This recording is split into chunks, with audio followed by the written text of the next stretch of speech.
Hello viewers मु ज्योतिश्री आपण मानक स्वागत करुछि आम यूट्यूब चैनल एडु एनहांस को। Today's hard work for better tomorrow. आशा करी समस्ते भलरे थिबे।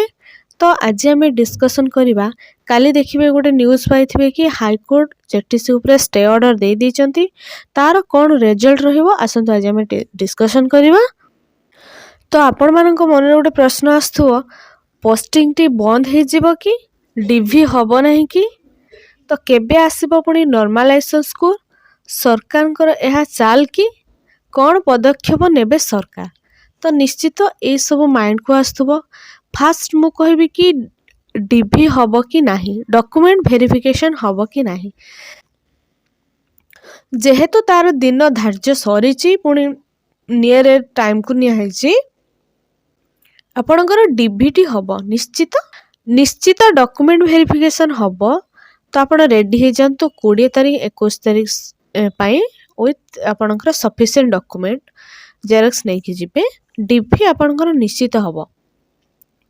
तापरे कहबी कि पोस्टिंग बंद रहिबो कि एटा माइंड रे समस्त करे आसी ए सब जो होछि हाईकोर्ट स्टे कर देले तो यार रिजल्ट कौन हबो हम पोस्टिंग बंद हे जिवो कि ना नेक्स्ट 24 जनवरी आपणकर हाईकोर्ट रे हियरिंग अछि।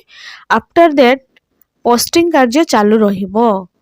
तो तांकर कौन प्रॉब्लम हेछि निश्चित सेमानकु भी आमे सपोर्ट करिबा दरकार। एते पिलांकर एमिति हेछि एते पिला भी बळी पडिचंती।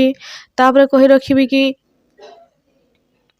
बुथ कैटेगरी पिला पाइचंती तो सेमाने भी एक्सक्लूड हेले एमाने किछि एंट्री करबे सेमानकु आपण माने सपोर्ट करिबा दरकार जेमिति ट्रांसपेरेंसी रहिबो हमर पोस्टिंग कार्य रे। किछि आसाइंकर कंप्लेन अछि जे ट्रांसपेरेंसी हेइनी बाहर करि दैछंती ड्राफ्ट मेरिट लिस्ट सेमानकर नॉर्मलाइजेशन स्कोर कार्ड देखै नाहंती पुणी से केते मार्क रखले निजे निजे जानि नाहंती। तो एमिति कोन पई करिचंती सेथ पई गुटे हाई कोर्ट केस हेछि। तो नेक्स्ट 24 जनवरी आपनकर सुनानी अछि जो धरंतु अधर्य होबार कोनोसी प्रश्न ही नाही। आपन मनरे प्रश्न उठथिबो निश्चित रिजल्ट कोन होई पारे यार रिजल्ट कोन हेई पारे पोस्टिंग ऑन स्टे हेई जिवो कि निश्चित यह एक द्वंद्वर विषय काड़े आम पोस्ट माने बंद हो कि समस्ते भावुवे हाँ नेक्स्ट 24 स्टार्ट हो आमे कौटी जॉब पाइजिमु एटा हुए एटा इतिहास साक्षी अच्छी ओडिशार टीचर पोस्टिंग बाहर माने स्ट्राइक हाईकोर्ट एटा सेटा कारण से माने किछि एमिति किछि करंतिनी जेटा कि आसे माने क्लियर नोटिफिकेशन पाई जिवे कि क्लियरली सब बुझी पारिबे जे एमिति हेछि प्रोसेसिंग कि कोन से किछि सेमिति दियंतिनी सेति में बहुत प्रॉब्लम हुए। एटा ओडिसा पई किछि नुवा कथा नुहे। तापर अछि कि केबे आसीबो नॉर्मलाइजेशन स्कोर समस्त माइंड रे व्यस्त आमे तो जानि पानाते आमे केते स्कोर रखिले निश्चित जने एग्जाम देइछि माने 100% से केते स्कोर कला निश्चित जानिबार अधिकार तार अछि तो खालीटार से एग्जाम देइछि ना कोन तो पुणी भी सिलेक्शन तो होनी ठीक अच्छे तो एटलिस्ट से तो मार्क तार जानिबा दरकार ना तो निश्चित जानिबा दरकार। तो सेथिबाई नॉर्मलाइजेशन स्कोर टी आसीबा दरकार मे बी जनवरी 24 पर आपणकर नॉर्मलाइजेशन स्कोर आसी पारे आपण सेठू कंफर्म हे जिवे आपणकर केते स्कोर होउची कोन राउंड रे सिलेक्शन हेची डिस्ट्रिक्ट वाइज या स्टेट वाइज तापरे आपण गोटे कंक्लूजन ले पहुंची जिवे।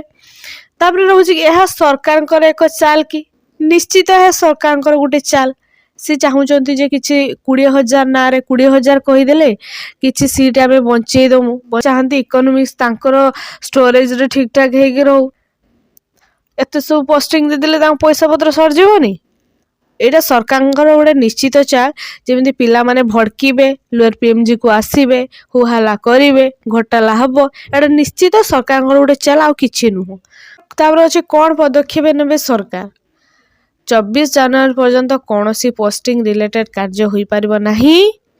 नेक्स्ट माननीय हाईकोर्ट को हियरिंग परे नेक्स्ट काम पुणी जारी रहिबो ओनली एबे डॉक्यूमेंट वेरिफिकेशन हे जिबा आपनकर। हाँ आ गोटे कथा कहबी कि किछि आसाइंक मन रे गोटे क्वेश्चन रेज होची एमिति जे कले मो रोल नंबर तो ड्राफ्ट लिस्ट अछि नेक्स्ट पुणी जदी बाहर मु बाद बढ़ जिबी कि एमिति किछि भाबुजंती तो नाइ सेमिति किछि हबार प्रश्न ही उठुनी पॉसिबिलिटी ही नहीं। एमिति भी हुई पारे जो जो पिलांकर पेपर 1 ले आसीची पुनी पेपर 2 रे आसीची रोल नंबर, तो एमिति ही पारे जे एई माने गुटे गुटे पोस्ट नहीं जिबे आउ जति आपणकर वैकेंसी रही जिवो तो से वैकेंसीटा आपणकर आउ थरे लिस्ट आसीपारे अन्य किसी पिलांको नेकी एमिति ही हबो। नेक्स्ट पुणी आउ किसी पिलांको नेकी से रिक्वायरमेंट करेइबे। तो धैर्य धरंतु, अपेक्षा करंतु, समस्त को न्याय भी मिलवा दरकार। नहेले अनेक पिलांको फ्यूचर अंधार आड़ चल जाउचे। निश्चित से माने केते होप नहीं कि गोटे आशा रखिकी निश्चित से माने केते होप रे थिले, पॉजिटिव होप रे सेमानु जदी स्कोर कार्ड देखा होनी, सिलेक्शन प्रोसीड्यूर भी तांको बता होनी, तो निश्चित से समस्ते टेंशन ले रहिबे। यह गोटे नॉर्मल कथा। तो आपण अपेक्षा करंतु, समस्त को न्याय मिलू, आहुरी अधिक पिला आपणकर जॉब पांतु। भगवान समस्त को मंगल करंतु। आपण माने सेमानकु सपोर्ट करबा निहाती आवश्यक। जदि आपणकर सेमिति अवस्था हेतांता आपण भी सेमानको प्रॉब्लम टा बुझी पारतांते।